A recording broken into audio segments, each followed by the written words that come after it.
Пане президенте, вітаємо. Тут зібралися учасники зустрічі країн Карибського басейну, і ми раді, що ви прийняли запрошення виступити перед нами. Будь ласка, ми надаємо слово вам. Dear Prime Minister Davis, dear colleagues, each and everyone in the Caribbean community who loves peace and enjoys living in line with the law. And I'm honored to address your community of states for the first time. And it is a special mission to thank you for your support of Ukraine and the international order. An order that is vital for everyone in the world, both for the largest and the smallest ones, because all in the world are equal and deserve to live with dignity and independence. Ladies and gentlemen, the modern world is always on the edge between the force and the law. The force, like in the old days of inhuman invaders, and the law to maintain freedom and security for everyone. Whatever part of the world you take, anywhere it is noticeable. This confrontation, this bring that defines destinies of nations. Ukraine values the power of law, just like you, and we defend ourselves from those who believe in nothing else but brutal force. This is the meaning of the war that's happening now and here in Europe. But the war here is affecting not only our region. All in all, this is a war in which the world will cross that line between the force and the law. Ukraine is fighting to make the law to prevail, the UN Charter to prevail, the international conventions and treaties to be effective, so that everyone in the world has guarantees that no crime of aggression will be committed against him. Ladies and gentlemen, as of this day, about 18% of Ukraine's territory is occupied by Russia. 109,045 square kilometers. Is normal life possible there on that part of our land? No, it is not. Human life is worthless there. This is what Russia has brought to our land with its occupation. Russia's domination means no human rights, but the rule of militarized gangs. When Russia comes, it means that repressions and murder come. If the Russian flag appears, it means that torture chambers and total looting will appear. And when we finally manage to liberate the land from Russian forces, we see a humanitarian disaster area where everything has to be rebuilt. 109,045 square kilometers of human rights, violations, looting, humiliation, and death.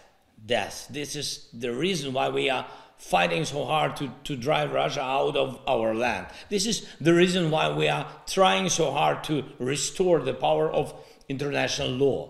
This is the reason why it was Ukraine who proposed the peace formula that can end this war and restore everything destroyed by the Russian aggression. Our formula covers all aspects of damages, from damage to the international law to environmental harm. Russia is not just burning, down cities, killing people and stealing property. Russia is destroying the environment. Russia is selling chemical plants. Its aggression brings about destruction and flooding of coal mines. Mines and hostilities in the Black Sea resulted in deaths of tens of thousands of living creatures. All these damages are to be fixed by our peace formula. And I know that Russian propaganda and in your region in particular draws a completely different picture of what is happening on our land and in Europe. But I've warned you that if Russia, God forbid, is successful in any way, the balance in the world will change. Not in favor of law, but in favor of violence. The aggressor must always lose. The law must always prevail. The truth must always spread throughout the world. And every state in the world, big or small, should have the right to its independence and to the respect of all others for this independence. These are the principles of Ukraine.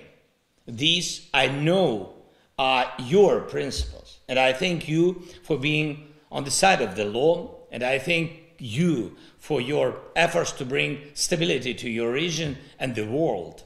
But real stability is possible only when we all together protect the world from state thuggery. So I encourage you to further cooperation.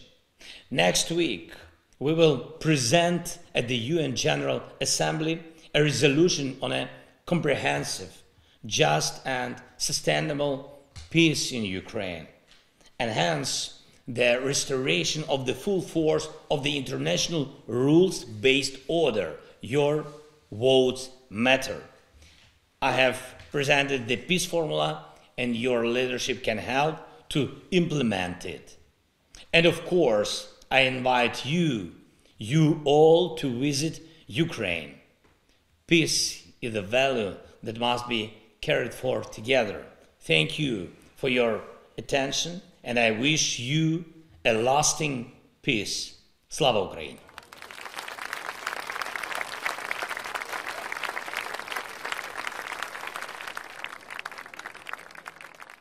Пане президенте, дозвольте ще раз передати найкраще вітання від імені урядів і народів Карибського басейну. Дякуємо за ваш виступ і будемо сподіватися, що спільними зусиллями прийдуть більш щасливі мирні часи. Ми молимося за вас і закликаємо Бога вашу свою милість на вас передати. Дякую.